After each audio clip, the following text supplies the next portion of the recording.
नमस्कार मित्रांनो, माझं नाव आहे वेदांग आणि मी तुमचं स्वागत करतो वेदांग गार्डनर यूट्यूब चॅनलमध्ये। आजच्या व्हिडिओमध्ये मित्रांनो मी तुम्हाला सांगणार आहे की तुम्ही घरच्या घरी दुर्वा कशी उगवू शकता। तर व्हिडिओला शेवटपर्यंत नक्की पाहाल। मित्रांनो, जसं आपल्या सगळ्यांनाच माहीत आहे की जी दुर्वा आहे ती आपल्यासाठी खूप इम्पॉर्टंट असते। याचे काहीतरी मेडिकल युसेस पण खूप जास्त असतात मित्रांनो। पण जसं माहीत असेल आपण याला आपल्या घरात पूजे वगैरेमध्ये याचा वापर खूप करतो। गणपती बाप्पाला आपल्याला वाहायला हे खूप कामात येते। म्हणून मित्रांनो आपल्याला घरी दुर्वा एका लहानशा कुंडीत नक्की लावायला पाहिजे। पण समजा तुमच्याकडे जमिनीत जागा असली मित्रांनो तर तुम्ही दुर्वाला जमिनीत पण लावू शकता आणि जमिनीत दुर्वा खूप चांगली ग्रो होते। तर हे झालं आता मित्रांनो काही याचे पॉईंट्स। आता मी तुम्हाला सांगतो की तुम्हाला दुर्वा उगवायची कशी आहे आणि काही सिंपल केअर टिप्स पण त्याचे मी तुम्हाला सांगून देईल। सगळ्यात पहिले मित्रांनो पार्क वगैरे किंवा कुठून पण तुम्हाला जिथे दुर्वा मिळून जाईल तिकडनं अशी दुर्वा पाहायची आहे आणि मग अशी तोडून आणायची आहे। पॉसिबल असेल मित्रांनो तर असं जे मुळासकट आहे असं खालून असं मुळासकट पण काढू शकता। नसेल पॉसिबल तर असं सिंपल जे आहे असे वरचे जे आहे मित्रांनो असे पण फांद्या जे असतात सिंपल असे विदाऊट रूट्स जे आहे मित्रांनो बिना मुळांचे असे पण मित्रांनो तुम्ही तोडून आणू शकता। मग हे पटापट तुम्हाला थोडंसं असं घेऊन घ्यायचे असतात दुर्वा। हे अशा पाहू शकताय 3-3 पानावाल्या असतात अशा मित्रांनो जोड्या। हे अशा तुम्हाला दुर्वा तोडून घ्यायचे आहे। जसं आता एक्झाम्पलसाठी मित्रांनो मी इथे थोडंसंच दुर्वा घेतलेली आहे। पण समजा जसं आपली कुंडी मोठी असेल तर आपल्याला थोडं जास्त आणायचे। मी एक्झाम्पल देण्यासाठी मित्रांनो इथे थोडीशीच दुर्वा एक सॅम्पलसारखी घेतलेली आहे। मग आता सिंपल काय करायचं आहे मित्रांनो जेही लोक जमिनीत लावून राहिले दुर्वांना त्याला काय करायचं आहे त्यांना ही जी जिथे पण अशी माती जिथे तुम्ही लावणार आहे ही माती जी मित्रांनो चांगल्याने ओली करून घ्यायची आहे। चांगलं पाणी टाकून घ्यायचं इकडे आणि मग ही जी दुर्वा आहे मित्रांनो इथे अशी स्प्रेड करून द्यायची पूर्ण। हे तर आत्ता थोडीशीच आणलेली आहे मित्रांनो आपण, पण जशी तुमच्याकडे जास्त असेल तर ती अशी चांगली जास्त आणून ही अशी स्प्रेड करून द्यायची मित्रांनो।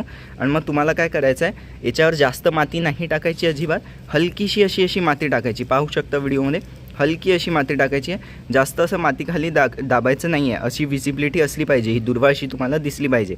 मग तुम्हाला नेक्स्ट स्टेप काय करायचे आहे मित्रांनो, तुमची जी दुर्वा आहे मित्रांनो जिथे तुम्ही असं जमिनीत लावलं तिकडे तुम्हाला असं चांगल्याने पाणी देऊन द्यायचं आहे। असं चांगल्याने पाणी द्यायचं आहे मित्रांनो आणि चांगलं ओलं करा एकदम। जसं आपण पाहतो खूप सारे झाडं मित्रांनो ओव्हर वॉटरिंगने मरून म्हणजे जसं गरजेनुसारच झाडांना पाणी टाकतो, पण दुर्वा एक झाड आहे मित्रांनो ज्याला खूप जास्त पाण्याची गरज असते। तर याच्यासाठी तुम्हाला याला खूप चांगल्याने पाणी द्यायचं असते आणि याच्यात ओव्हर वॉटरिंग झालं तरी हे झाड खराब नाही होत, पण अंडर वॉटरिंगने नक्की खराब होऊ शकते। म्हणून याला जास्तीत जास्त पाणी द्यायचं। आता जसं पाहू शकता मित्रांनो तुम्ही की हे चांगलं पाणी आपण आता झाडाला देऊन टाकलं आहे। तर हेच आहे आता जे पण मित्रांनो कुंडीत उगवत असतील त्यांना पण सिंपल स्टेप करायचे। हलकीशी माती काढून घ्यायची आहे, हलकी असे दुर्वा पूर्ण चांगल्याने कुंड्यांमध्ये स्प्रेड करून टाकायची आहे। जसं पाहू शकता जमिनीत स्प्रेड केली होती तशी सेम पूर्ण चांगल्याने कुंड्यात स्प्रेड करून द्यायची आहे मित्रांनो। हलकीशी माती टाकायची आणि चांगल्याने पाणी देऊन द्यायचं आहे।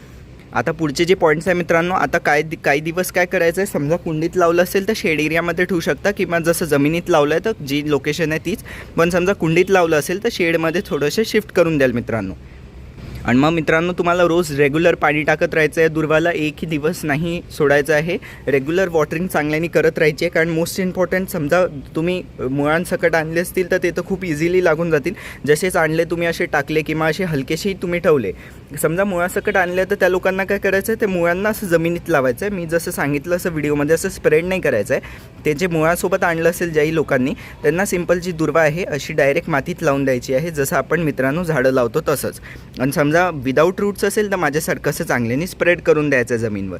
आणि मग मित्रांनो याला रेग्युलर वॉटरिंग रोजच्या रोज पाणी देत राहायचं आहे, जेणे की याच्यात मित्रांनो मॉइश्चर रिटेन असलं पाहिजे, थोडंसंही पाणी नाही कमी असलं पाहिजे। एकदम जसं चिखलासारखं मित्रांनो माती ओली असते तशी याची रेग्युलर माती मित्रांनो एकदम ओली गच्च असली पाहिजे, याची काळजी नक्की घ्यायची आहे। आता काही सिंपल केअर टिप्स सांगून देतो मित्रांनो। जसं काहीच दिवसात आठवड्याभरात पाल 10-15 दिवसांनी ही चांगली मोठी पण होऊन जाईल, याला मुळं होऊन जातील आणि याची वाढ जी आहे मित्रांनो ती सुरू होऊन जाईल। मग तुम्हाला समोर काय करायचं आहे, जसंच हे हळूहळू वाढणं सुरू होऊन जाईल मित्रांनो एक पिंचिंग टेक्निक येते। पिंचिंग तुम्हाला करायची। पिंचिंग कशी केली जाते, जसं मित्रांनो आपण गणपती बाप्पाला व्हायला असे 3-3 पानांचा जो जोडा तोडतो आपण दुर्वाचा, तसंच सेम जे आहे त्यालाच पिंचिंग टेक्निक म्हणू शकतो। या झाडामध्ये आपण आपण. बाकी झाडांमध्ये तर आपण नॉड एरिया वगैरे पाहून तोडत असतो आपण जे पानं तोडतो. तर मित्रांनो गणपती बाप्पाला व्हायला आपण जसं सिंपल तोडतो तसंच तुम्हाला मित्रांनो सिंपल तोडून घ्यायचं अशी जोडी. आता हे जे झालं हे पिंचिंग झालं मित्रांनो, यांनी जी झाडाची वाढ आहे खूप चांगल्याने होईल.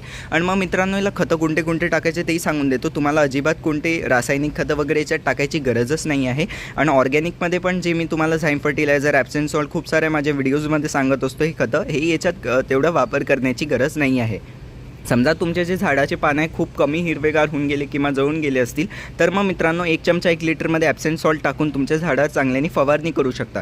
पण समजा ते हिरवेगारच आहे तर तुम्हाला दर महिन्यातनं, एका महिन्यातनं किंवा 15 दिवसातनं एकदा थोडेसे शेणखत, वर्मी कंपोस्ट किंवा किचन वेस्ट कंपोस्ट या तिघांपैकी मित्रांनो कोणतंही एक खत नक्की टाकायचं आहे. नायट्रोजन बेस्ड फर्टिलायझर्स, जेणे की मित्रांनो हे जे पानं आहे हिरवेगार राहतील. तसे पण याला फुलं वगैरे येत नाही तर याला जास्त काही खत टाकायची तेवढी गरज नाही आहे. ही घरच्या घरी कशी तयार करायचे आणि ॲप्सम सॉल्ट वगैरे झाईम फर्टिलायझर काय असते यांची पण प्लेलिस्टची लिंक आहे, मी तुम्हाला शेवटी देऊन देईल व्हिडिओमध्ये, तुम्ही पाहू शकता.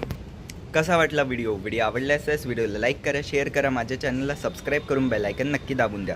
अजून मित्रांनो जी मी खताची प्लेलिस्ट सांगितली ती आत्ता इथे स्क्रीनवर इथे येत असेल, त्याला क्लिक करून नक्की पाहाल. अजून मित्रांनो जे बाकीचे पण दुर्वावर मी खूप सारे व्हिडिओज बनवून ठेवले ते पण इकडे येत असतील, त्यांना पण तुम्ही क्लिक करून पाहू शकता. व्हॉट्सअपचा ग्रुप नक्की जॉईन करा, लिंक कमेंट डिस्क्रिप्शनमध्ये टाकून दिली आहे. लिंकला क्लिक करून व्हॉट्सअपच्या ग्रुपमध्ये जॉईन होऊ शकता. आणि झाडासंबंधित काही प्रश्न विचारायचे तुम्हाला व्हॉट्सअपच्या ग्रुपवर तुम्ही मला विचारू शकता. धन्यवाद.